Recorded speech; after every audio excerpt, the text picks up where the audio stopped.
Olivia Rodrigo knew that Vampire would get fans excited for her sophomore album, Guts, but co-writer Dan Nigro wasn't so sure. While it was one of the first songs written for the album, Nigro, 41, revealed on Monday, October 9th, that choosing Vampire as the lead single was definitely one of the hardest decisions we had to make together. While sitting alongside Rodrigo, 20, at her An Evening with Olivia Rodrigo event in Los Angeles, Nigro joked that he definitely lost a lot of hair over making the final call. While he wanted Bad Idea, right, to be released first, everyone else, including Rodrigo, argued that Vampire would work better.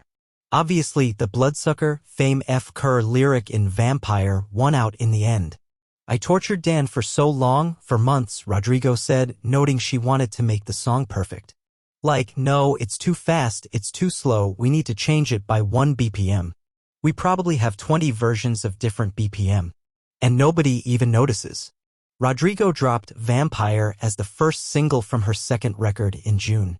Following its immediate success, the former high school musical, The series star admitted there were some challenges behind the scenes, mainly concerning the song's Fame F. Kerr line. It was actually a debate whether or not Fame F. Kerr should be in the song, Rodrigo recalled on Odyssey's The Julia Show in July.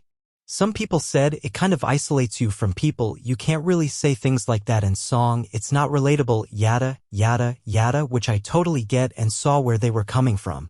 In the end, however, Rodrigo respectfully disagreed. I think the song isn't about Fame F. King, I think it's more about someone being manipulative and sucking you dry, using you for all you're worth, she added.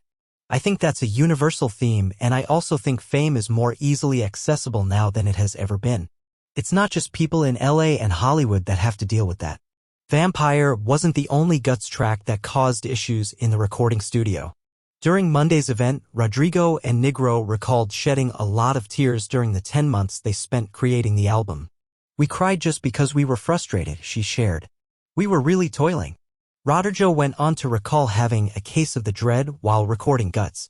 I feel like we definitely had some tricky moments where we were like, how are we gonna do this? Are we good at this? We actually coined a term for it when we were in the studio and we were doing really bad, we called it the dread, she said. And sometimes Dan would catch it, sometimes I would catch it. Their hard work ultimately paid off. When Guts was released on September 8th, it was quick to hit #1 on the Billboard 200 chart. I'm grateful all the fucking time, growing heart, Olivia wrote via Instagram, reacting to the news.